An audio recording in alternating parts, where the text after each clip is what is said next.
So I'd like to frame the panel today in the context of the next 2 days where we're all meeting together and learning more about JPAL.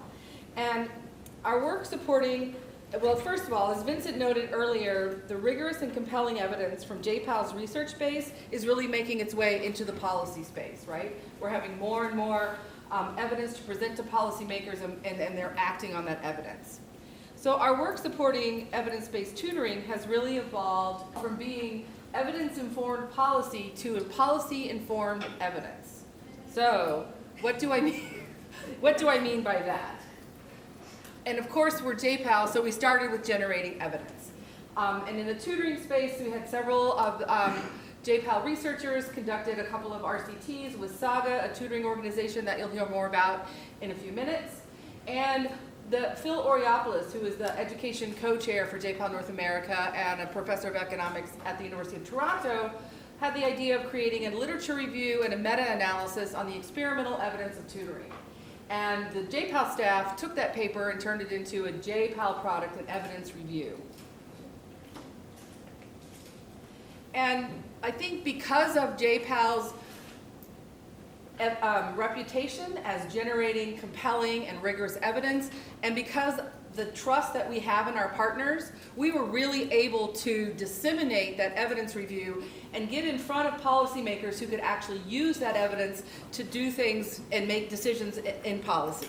And what we learned is that because of who we are, and we were able to share the evidence with policymakers at both the state and the federal level, who were then able to divert funds to evidence-based tutoring to help kids whose education had been disrupted by COVID, right? And so now we're supporting the implementation of evidence-based tutoring at both districts and state education levels. And what we're finding is that it doesn't go as easy as we think it should, even when there's funding available. And what we find is that tutoring organizations, as well as schools and districts, are developing new models of tutoring to best meet the needs of the kids in their schools, right?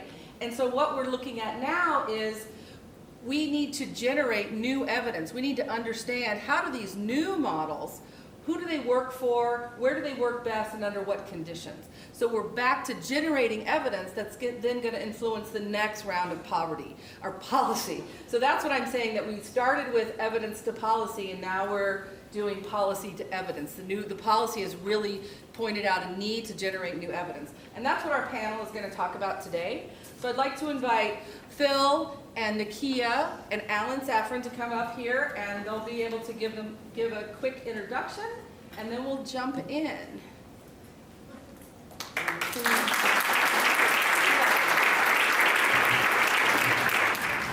So it'd be great if you guys could just give a quick introduction and tell us how you're related or how you're involved with tutoring and a little bit with JPAL.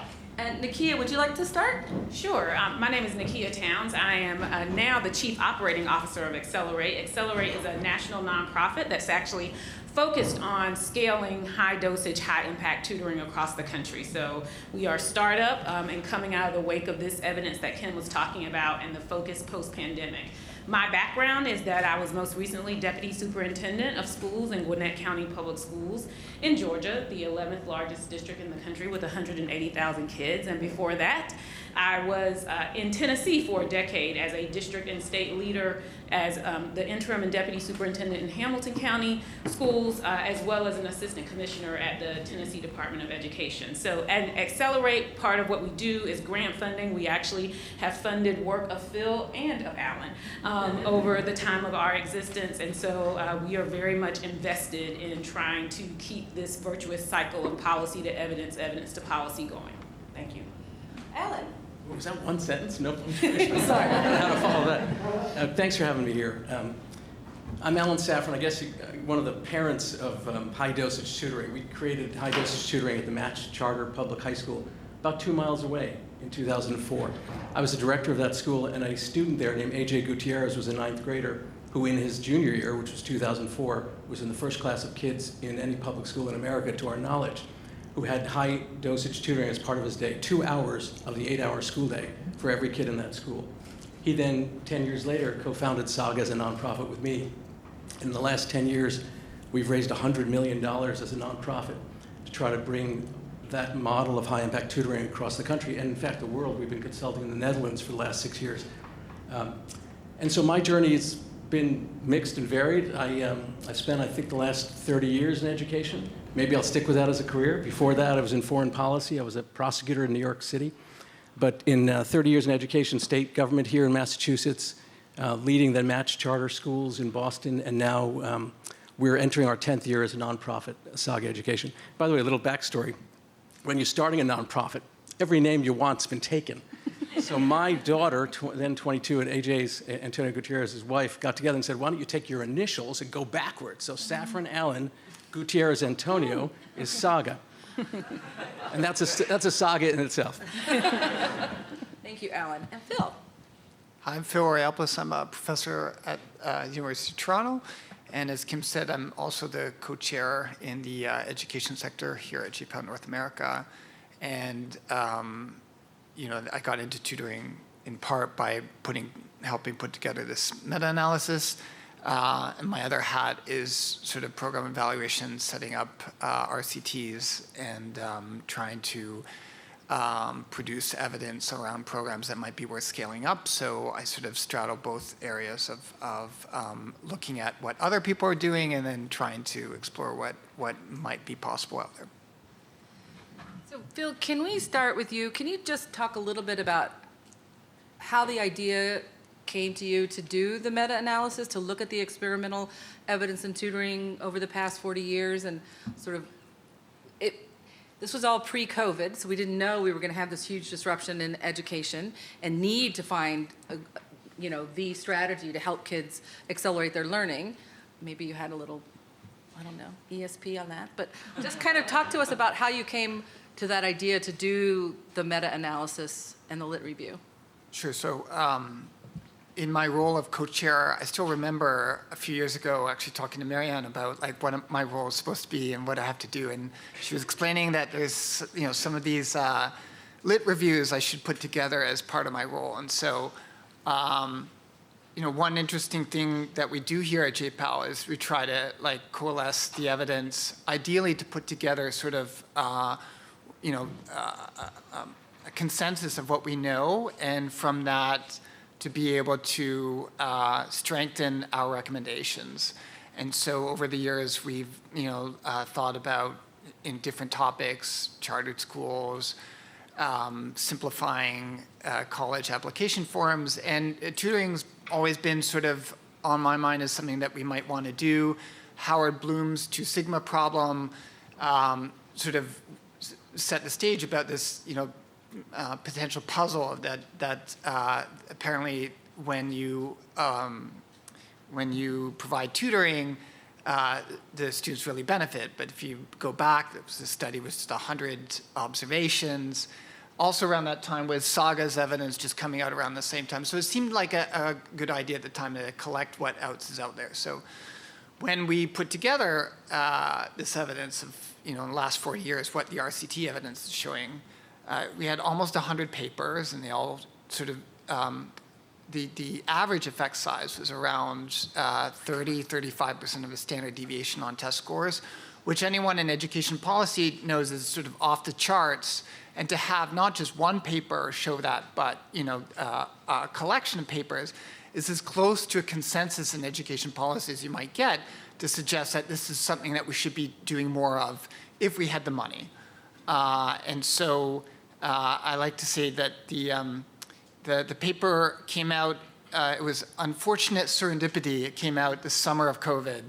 It sort of, it came out at a time that a lot of administrators were looking for ways to address learning loss, and it seemed to sort of line up at a time where people were looking for possible solutions. So tutoring has been very much on mind of people, and now as Kim was saying, the attention is sort of focused more on not if this is a good activity, but how can we be doing more of it in a way that's at scale.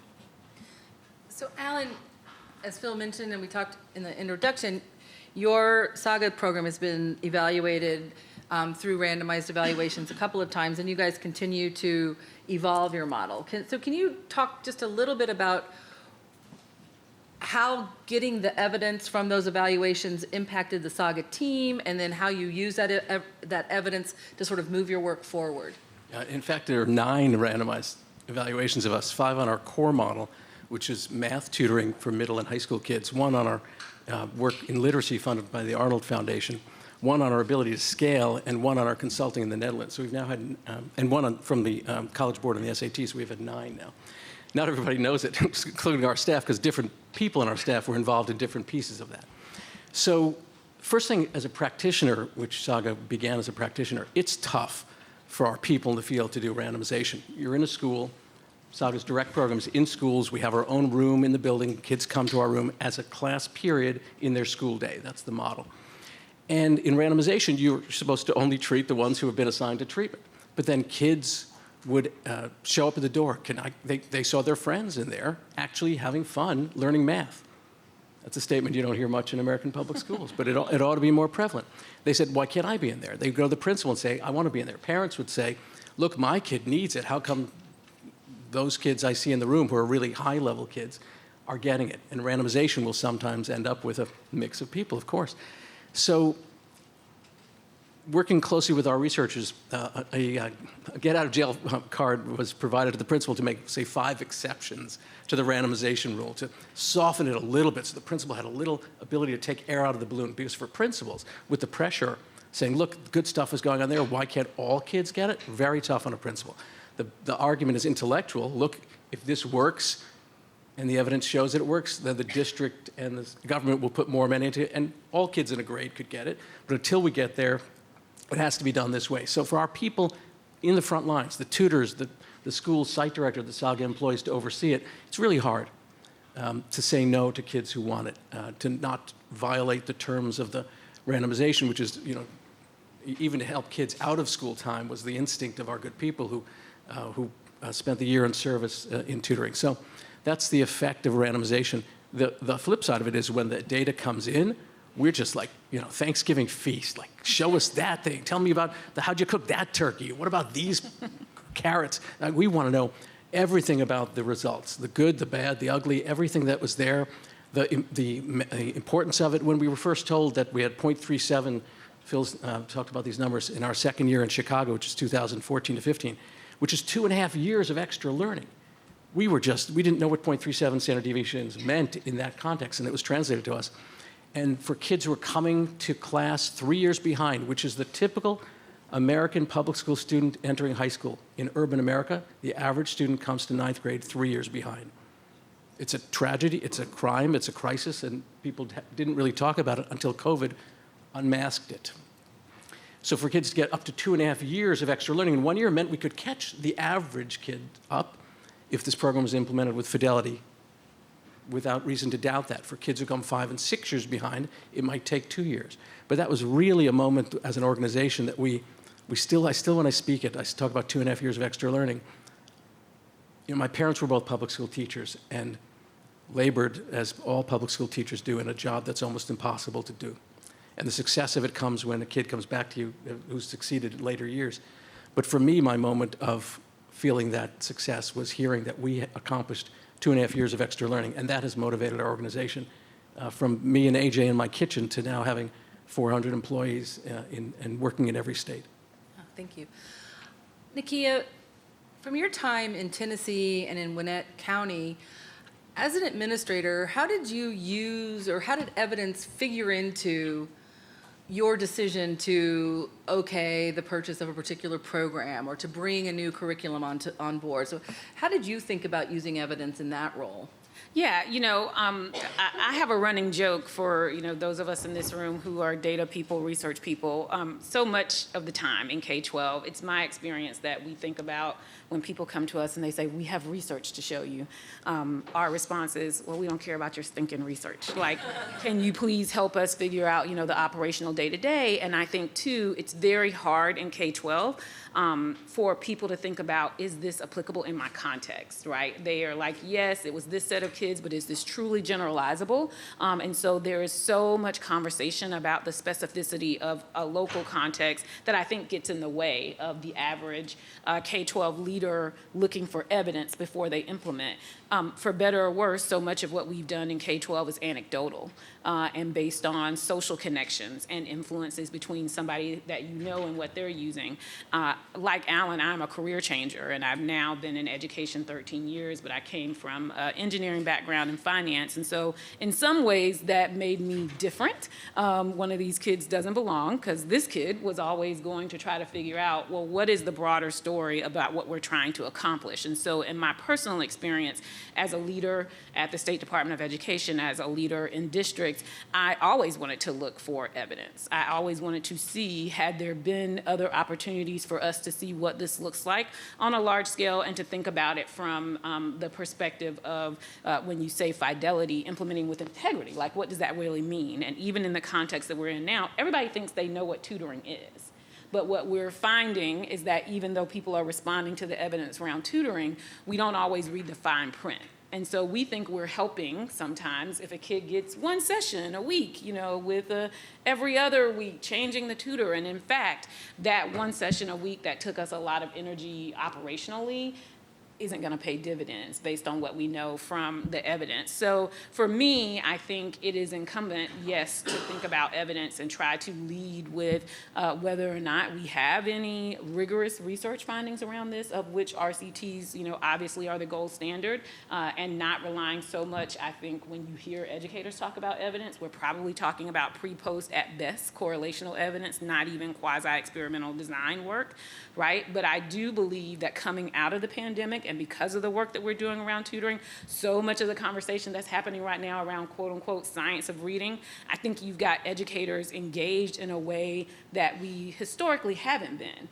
around the evidence to inform our decision making. And to be fair, I will say that the evidence that we're developing over the last 20 years is leaps and bounds for public education, right? For a lot of the programs and the demands around it. So for my own personal sake, I absolutely believe that we have to lead with evidence to make sure that what we're doing is worth the effort. As we say in the South, that the juice is worth the squeeze. Kim, can I jump in on that? Oh, well, just let me ask Phil a quick question, though, and then I'd like you to jump in, yeah. Nakia, Phil brings up an issue around implementation, saying that, oh, they hear about tutoring, and so now they're going to offer it once a week for 15 minutes and every other week or something. They're not implementing evidence-based tutoring that aligns with what the evidence says.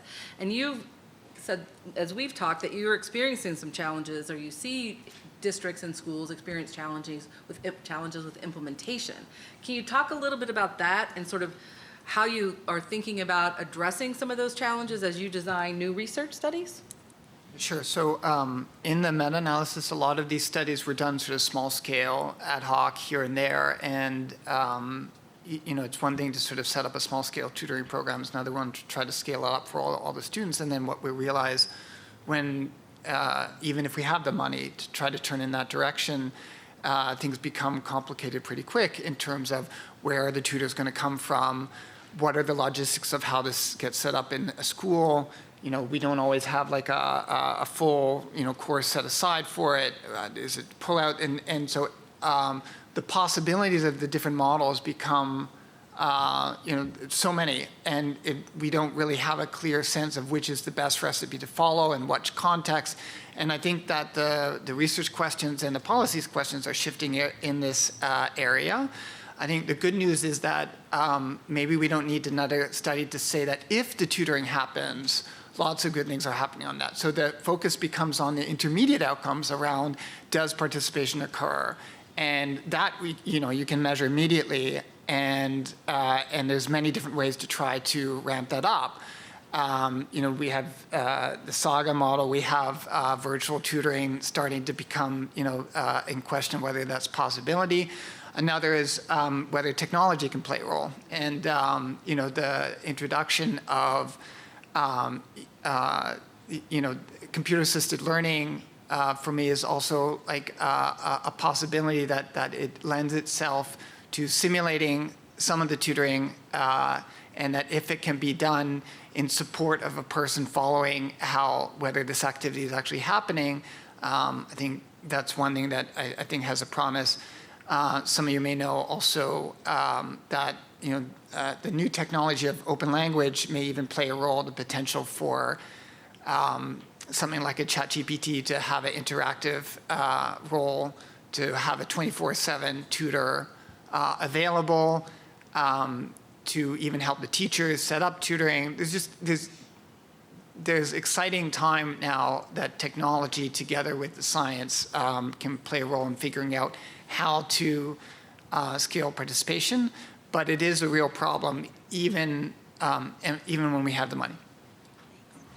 Alan, you wanted to say something. Yeah, Nikia's point about the field of education and there's not a strong culture in education, and I'm going to compare it to medicine, as there is in medicine for randomization that leads to practice, changes in practice. I think we're 50 years behind the field of healthcare in this regard. We don't have a culture where people are expecting and demanding evidence to make decisions. We don't have professional journals like Journal of American Medical Association, New England Journal of Medicine. We don't have a real counterpart for that, where the practitioners in education read that every week or month. Those are peer-reviewed studies, and they actually embed that in practice as a result. We don't have that. We need that. I'm going to challenge JPAL to create that journal by the end of this conference. But, the fundamental issue is culture. I mean, the people who are attracted to education are wonderful people and all about relationships, which is actually the core of Saga's success. But we have to be that and. We can't be that or. We need to be relationship and show me the evidence. Is the juice worth the squeeze? I love that. But so far, the field of public education has not been imbued with that, and I'd like help in trying to change that. So tell us, Alan, a little bit about your efforts to scale Saga. So I'd like to, if you could talk a little bit about that, and then also, as you are exploring and entering into working with new districts and scaling in districts where you're currently working, we know that the federal funds for this tutoring work are going to run out soon. And kind of what are districts saying about that? Are they talking to you about, okay, we can do it this year, but what happens when the money's gone? Is that impacting how you're talking about scaling across cities, districts, states? That's such an interesting question. So 2 years ago, I said to my staff, I said, I want to double the number of kids we serve the year after and double again. We are not going down that path. There are 55 million kids in American public education. We estimate that the best leverage points to address the crisis in American public education occurs at early literacy, being proficient in reading by grade 3, and late math, passing Algebra 1 at grade 8 and grade 9. Of those 9 million kids enrolled at those two grades and those two subjects, about 3 million kids need tutoring. At a caseload of 30 tutors per kid, we need 100,000 tutors. That's doable work in this country. So instead of Saga just growing to 100 kids in one school, 1,000 kids in a district, we have our sights on 3 million kids. And we decided not to go down the path of building a nonprofit that would be directly a vendor for districts to support tutoring for 3 million kids. I could have done it. It's really daunting, too daunting. So we said, we're not going to do that anymore. We're going to have a direct program, a direct vendor. We're in 4 cities now. We may be in 5 or 6. That's not our place to help 3 million kids. Our place is to stand on the shoulders of districts and states and speak in their ears and tell them the things we know from 19 years of experience. Here's the key things you need to deal with: time, people, and money. Here's details on each of those aspects, how you address the time, people, and money issues in this. The look-fors, the training you need to do, the depth of training. There's so many things we've learned, and it's our DNA. We want to distribute that across this country and across this world. And in that way, we have a systemic opportunity to change American public education. Whereas being a vendor, we have an opportunity to change thousands of lives, and that's sacred work. But the opportunity to change schools so that for the first time they work for all kids is here. That moment is here. If tutoring can be done well, and there's lots of flavors of it. I'm not saying Saga's version is the model. We have elements of our model that I think are important. The evidence says build it as part of the day. The evidence says don't make a ratio of 1 tutor to 10 kids, as Texas has done. The evidence says make it regular and consistent tutoring, not homework help, but connected teaching. There's lots of core elements, but lots of variation around that. Who's going to do it? When do they do it? How much time do they do it? Which kids need what? That's the work to be done. But the moment's here to change American public education. And our role is no longer to be a vendor, but to be a partner for districts and states to help them build it themselves, to build their capacity, for them to see that it works for their kids. That's why I'm waking up every day. I'm still 27 years old in my mind, so I've got about a 40-year career left to make that happen. It may take that long because this public education system, as most big organizations in the public sector, don't change very quickly. And so it's going to take time. A great word I learned as a chess player is Sitzfleisch, ability to sit there and work it one issue at a time, one person at a time. So the question about how Saga has changed and how Saga sees our role and scale is not as a vendor, but as a partner counseling and addressing the issues in the local context, both of you have used that phrase, that occur across the country. So Nakia, when you put on your Accelerate hat, and Accelerate supports tutoring organizations to do the best that they can with the tutoring that they're doing and do rigorous evaluations of different tutoring programs. How do you guys think about supporting the scale up of the programs that you support? Yeah, absolutely. We really are focused in terms of scale. There are two pathways. There is, as Alan described, that you can try to fund vendors who have models where they could serve hundreds of thousands of children, and most of those are going to be technology enabled, right, for them to be able to, in and of themselves, a particular entity. And then we think about scaling around, is there a model that's replicable, right? Do we fund organizations that may be, quote unquote, mom and pop, small community organizations, but small community organizations are going to play a big role in whether or not we can bring to at least 9 million children, as Alan is noting, tutoring that's in the school day that fits the parameters for high impact. And so we're thinking about both of those continuums and thinking about building evidence. And so as we've talked about, there isn't necessarily the culture where right now the market in public education punishes a vendor for having a lack of evidence or evidence that actually shows they're not impactful. And this has probably hurt us a little bit, as we talked about with tutoring. Like you've heard some probably headlines that say, oh, well, a state did a statewide contract with a tutoring vendor and none of the kids used it or there were no effects. And we were like, actually, that wasn't tutoring, it was homework help. Right? And in fact, it was not connected to the school day. It was a login that was sent, to parents, and you could, quote unquote, use it or not.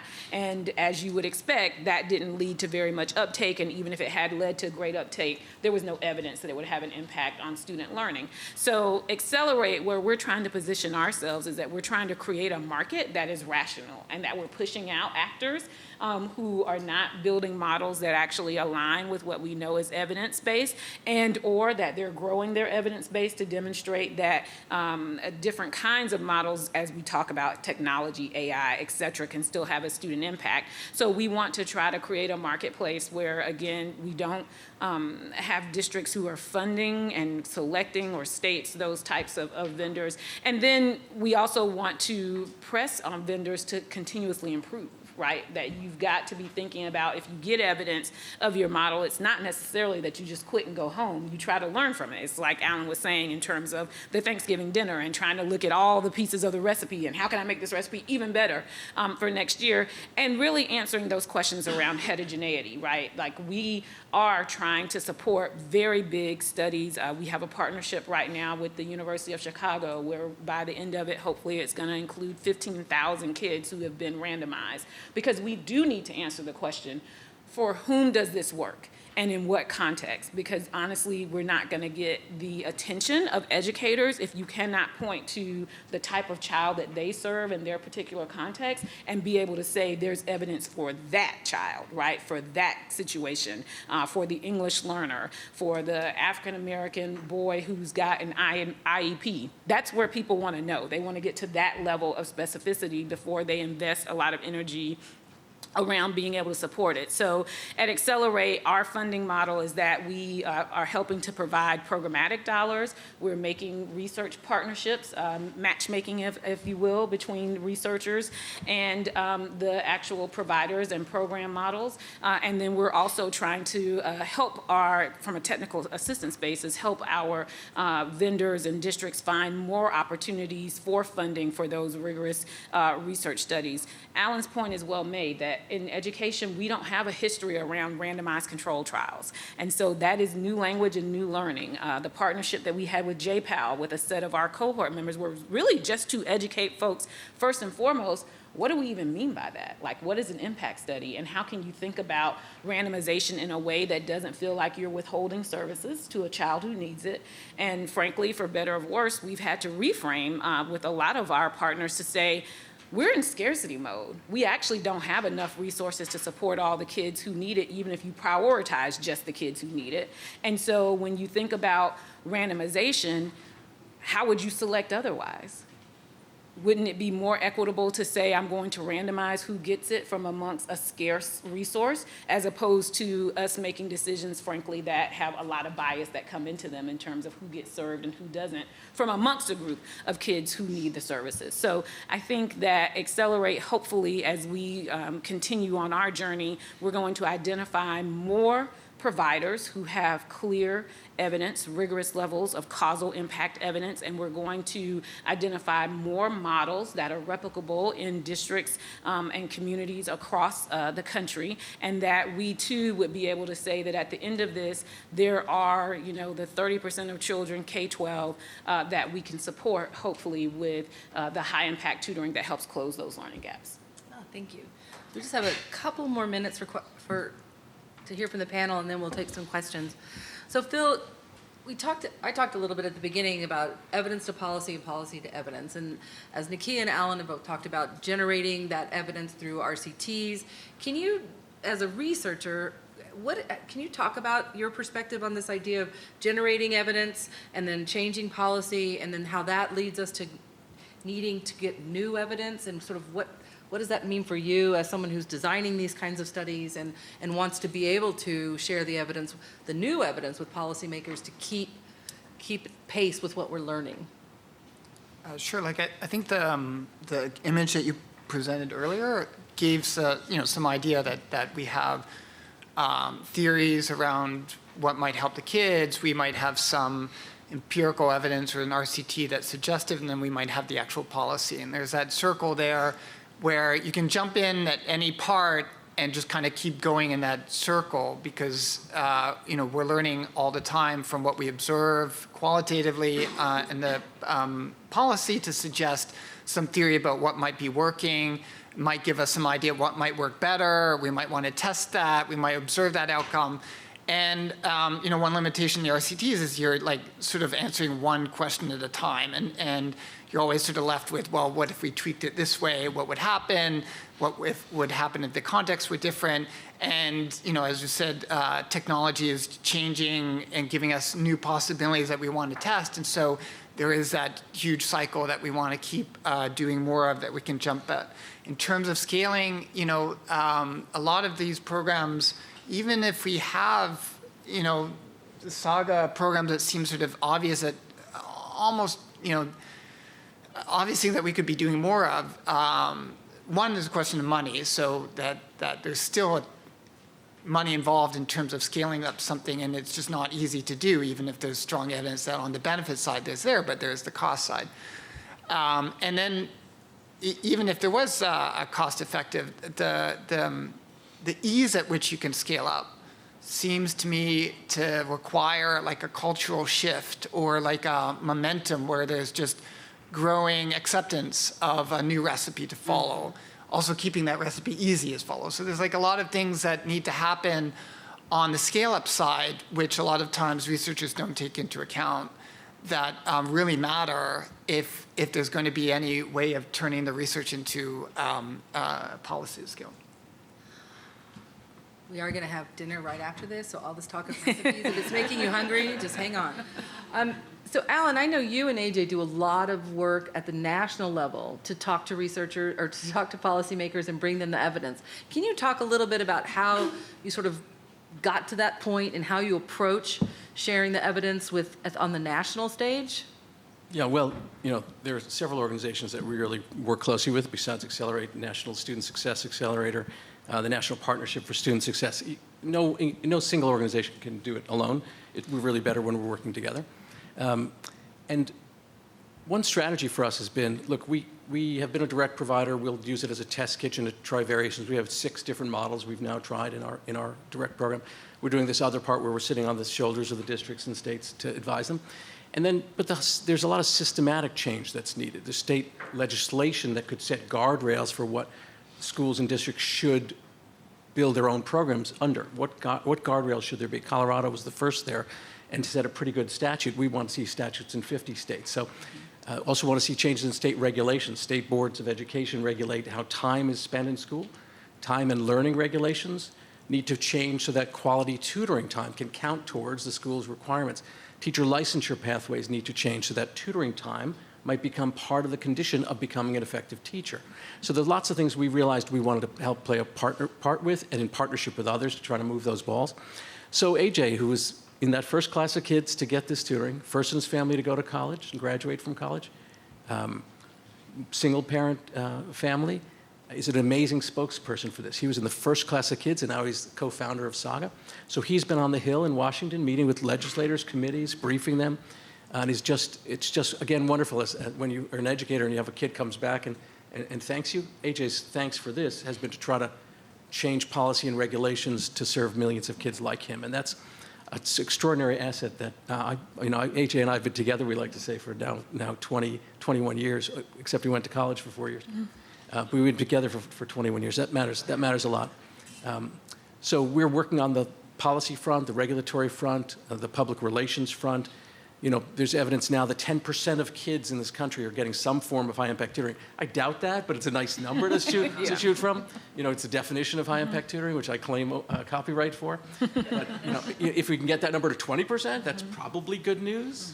Probably, unless they go with this homework help, out-of-school time organization. So, we're playing the public relations, federal policy, and state policy because all of those together can create the conditions where this can live after COVID funds are done. I've maxed out on my time, apparently. So I'd like to open it up for questions for our panel. Adam.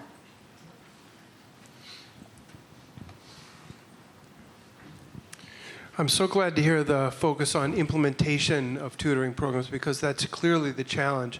We've got a lot of experience going back to the No Child Left Behind era, which also touted tutoring as the solution for inequality in education. And it was a dismal failure due to poor implementation on many levels. What degree of coordination between federal, state, local, philanthropy, research is necessary and feasible to ensure that the implementation of the very effective tutoring programs that you've described and participate in actually works on a scale that's large enough to move the needle for educational inequality? Yeah, it's going to take a lot.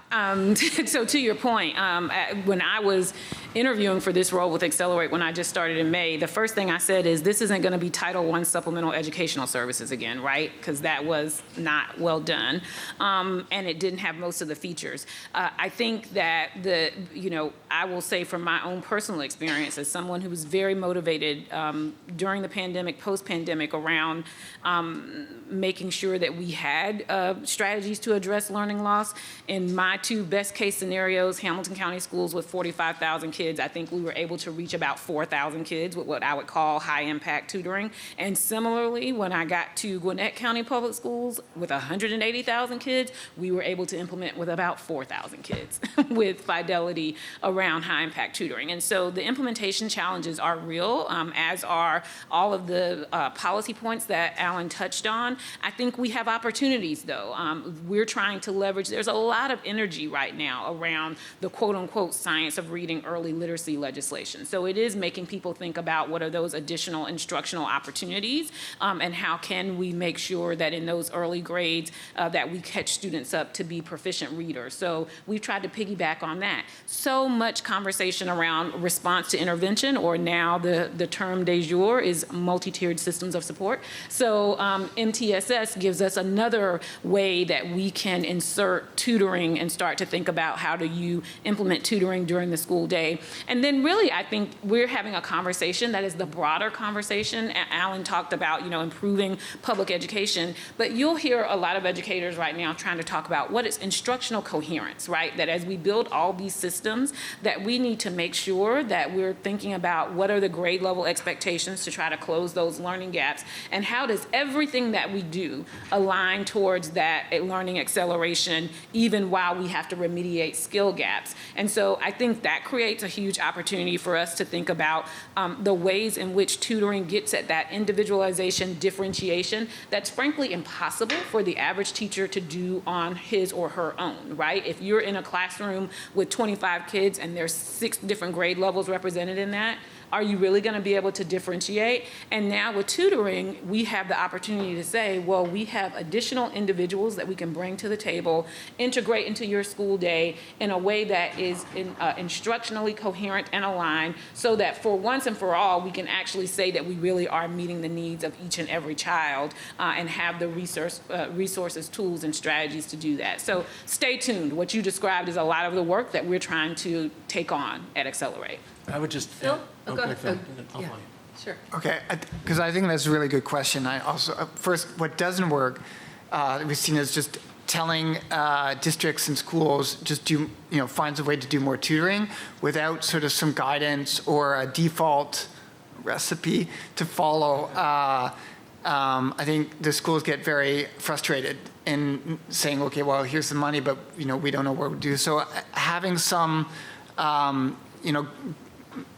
a default set of a way to scale up the policy so that the schools can actually follow. I think that's the way to go, including allocating space or time, right? So even at the expense of like curriculum redesign, if it was up to, it doesn't seem to be a bad idea to consider finding ways to have an hour extra day for, grade kindergarten to grades 3 for reading, and an hour extra day for, 4 up to for math as a starting point for having more individualized learning, and then maybe money or technology to support that once you have the time. But the principals and the superintendents need to have that buy-in and willingness to kind of make that happen.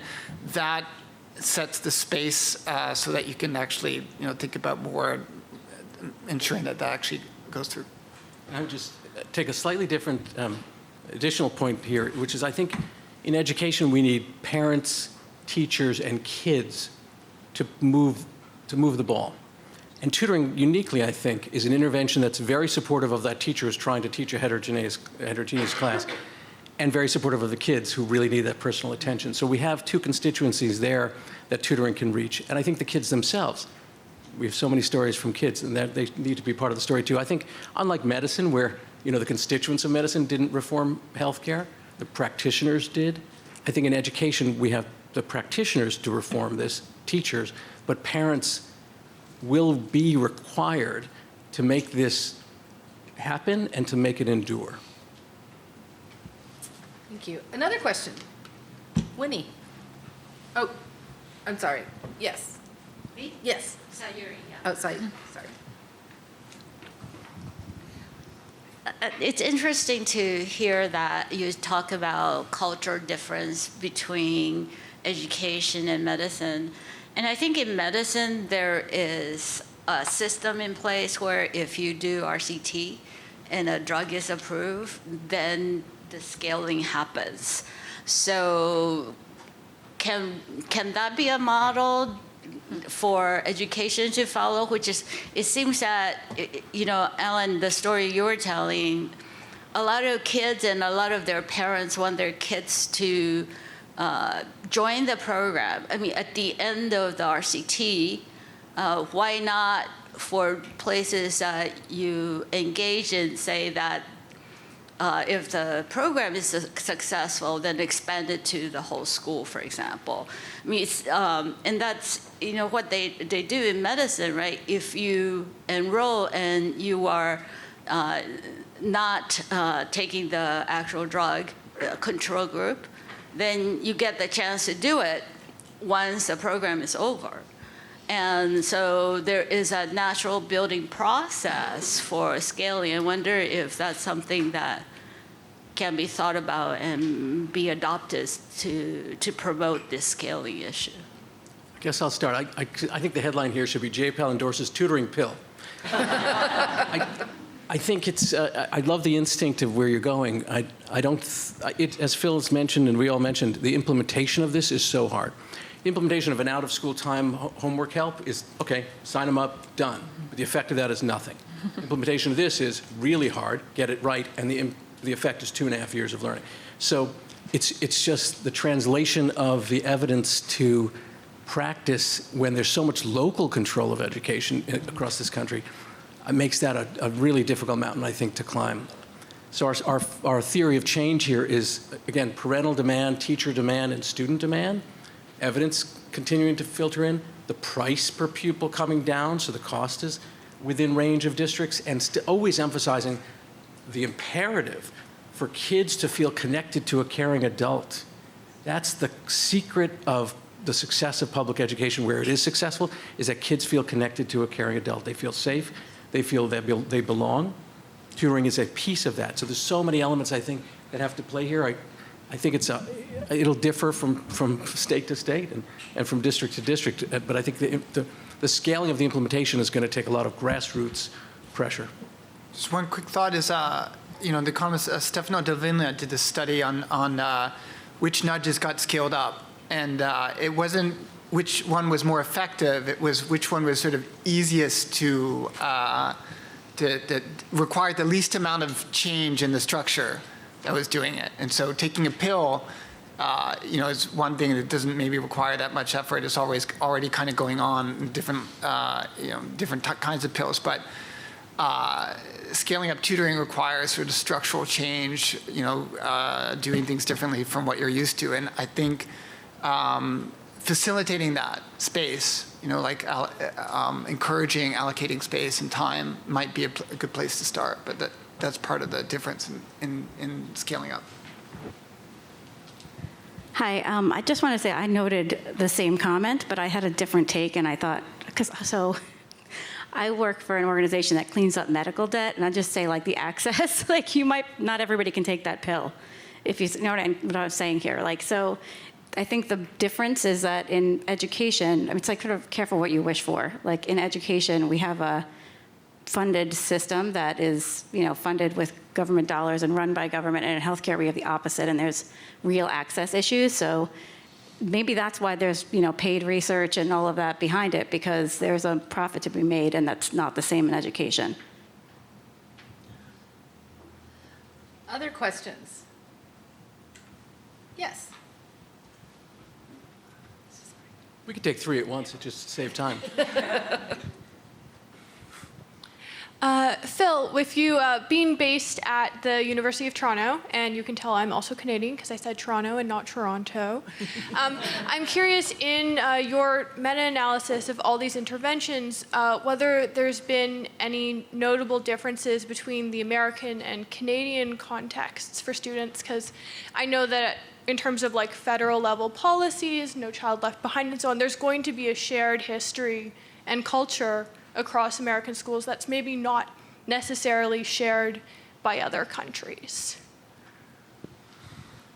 Well, so it's always nice to be part of GPAL North America because I am the Canadian. Gustavo's here as well. But I think it's maybe more of a, in this context, more regional specific thing. So we have RC happening right now in the Toronto District School Board. I think, the potential for, there's a lot of external validity across North America, the idea of whether we should be doing tutoring more in, Canada or the US or on the East or on the West. I think that we can, the research that extends in a way that we can sort of be confident. The differences in, there's just differences in sort of data and in politics that kind of get in the way in sort of scaling up, and I think that's where the most of the difference happens. But also interesting differences in funding, getting support, and probably that's a longer conversation. Other questions?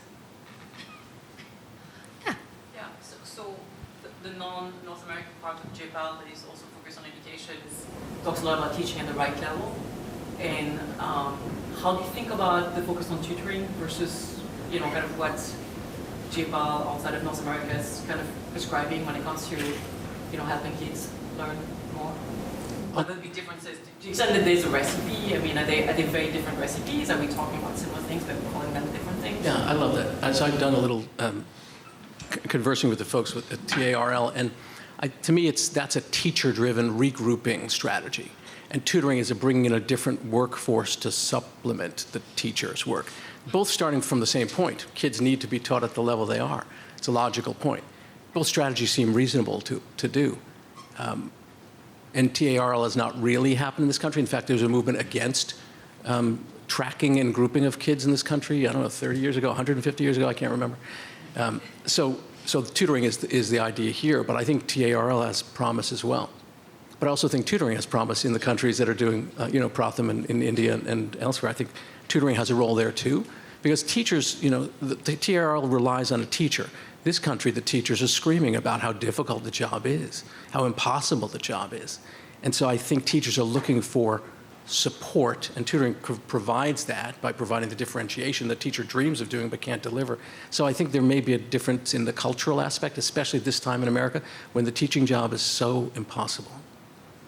But I think those mechanisms are similar, right? So the idea that the classroom is very heterogeneous. You've got kids reading at multiple different levels. And by putting them together at the right level, then you've reduced the burden of teaching because you've got everybody sitting together that is at the second grade level or the third grade or ninth grade math, and that you've reduced the number of kids that you're trying to address. So you've sort of reduced some of the classroom management issues that happen in a regular classroom by bringing it down to maybe 4 to 1. I think so some of those underlying mechanisms are the same. I think the context does look very, very different, and we're talking about with tutoring bringing groups together of 4 to 1, whereas in many cases with teaching at the right level, they're taking a class of 60 and now bringing a group of 20, which an American would say, oh, that's not small group tutoring. But within our framework, bringing a class of 25 and pulling out 4 gives you that same idea of we're all here at the same, basically at the same level, and now the work of the teacher is to get that group to the next level, sort of putting that Vygotsky idea behind you, that you're trying to push them to the next level, just getting it just a little bit more than they can do on their own to push them forward. So I think much of the underlying ideas and mechanisms behind it are similar. But I'm sorry, Phil, I think I interrupted you. No, just quickly, there is this tension between trying to teach a class and having sort of certain goals of things that you want everyone in the class to learn, and wanting every kid to follow at an individual level, whether they're grades behind or grades ahead. The ultimate would be considering just flipping a class and having a class where everyone's being supervised, receiving tutoring, and everyone going at their own pace. That's where the pedagogy is supported, and most people from the education research would like to see that type of mastery approach where everyone just follows a roadmap, and it doesn't matter how fast or slow they're going as long as they're kind of getting assistance when they get stuck, and just supporting that wherever they are in the grade. But not enough, we're not, the school system's not set up to go in that direction. It's not a bad idea to kind of test more of that possibility, but in that tension, at least tutoring can provide this complementary role, so that while, regardless of whether you're being tracked or whatever, how mixed the classroom is, they're still getting that time to do the individualized learning, so that some can catch up and some can go ahead, and there's that balance there that can exist.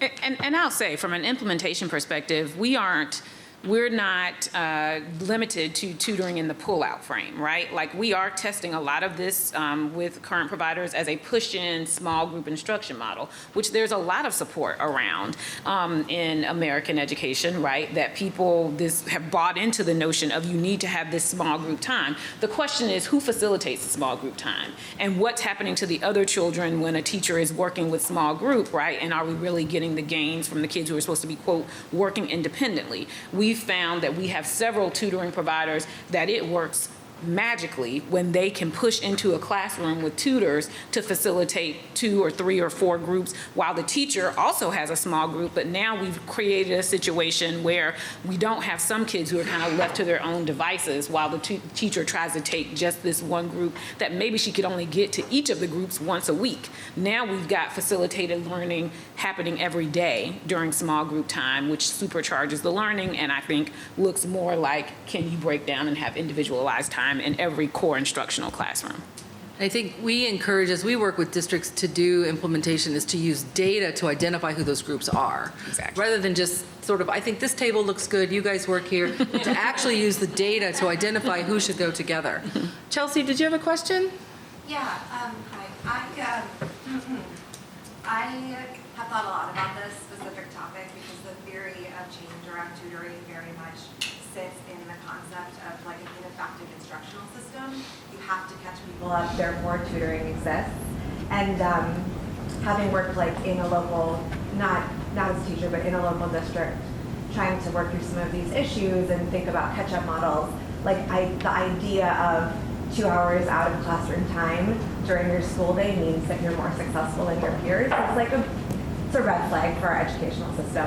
And I wonder if you all have thought about, when you think about your policy sort of shifting model, have you thought bigger around how the learnings from what you're doing in this tutoring concept and some of the sort of, can we push in or do more individualized learning? Like, have you thought about how those could impact instruction and the pedagogy and like how you could influence education more broadly on how the delivery on the front end happens so that we aren't catching students up because they're getting the instruction that they need? I think that I understand that we are not in a place, right, that like we're going to be able to provide students the learning at the level they need on their journey. But talking about tutoring and sort of the power that language has right now in our ecosystem as a way of influencing instruction could potentially sort of bring you through this circle again and have a broader impact on more students so that maybe fewer are ending up in that pool. Yes. Needing tutors in the first place. Yeah, agreed. I think that your point is well made. We talk a lot about core instruction, tier 1 instruction, right? Like you're not going to just at the margins be able to overarching, have the overarching improvement that we know we need for most of our schools, particularly urban and rural schools. And so this whole push-in notion that I was describing is starting to touch on that. Like ultimately, we were having this conversation very recently that we were talking about a model and someone said, well, is that tutoring? Because it started to look like, well, actually, I'm encroaching into like what happens every day in a teaching construct in the classroom. And this comment that I made about instructional coherence, like we know we have to start aligning the content of tutoring, which, Saga has built their own, content around the math. Most tutoring providers have been over here kind of building their own little content in the kitchen. And we're like, well, maybe we need to introduce some of that content if it's working better to help students learn a concept into the core classroom. And then the reverse. I mean, we have a lot of high quality instructional materials out there now in a way that we have not had before. And so a lot of there's emerging evidence that some of these quote unquote intervention programs that we've talked a lot about and that have been studied that now people are like, oh, well, those don't work well. Maybe they don't work as well because they're not closely aligned to the core curriculum that kids are experiencing every day. And maybe there's an opportunity to take those very strong curricula that we're now seeing in classrooms and have that become the supplemental resource that's being used in an individualized approach where kids are just getting more opportunities to engage with core content because maybe that's the reason they're not successful, is that they haven't had the facilitated learning in a smaller environment with really high quality materials, and we're kind of pushing kids along, and that's when you find that they fall out, right? And you don't have as many kids who are able to reach mastery. So I think ultimately that this is going to be a shift, hopefully, an instructional model that we learn from tutoring, and it starts to influence the broader ecosystem of the classroom instruction. If there was a way to leverage the existing teacher to facilitate personalized learning would be really exciting. I do think there's a potential with technology to kind of move in that direction, and that's just gets back to like the other point that there's just lots of different models we're trying. So I think we're out of time. I want to thank Nakia, Alan, and Phil very much. You guys are fabulous partners with JPAL, and I enjoy working with you. And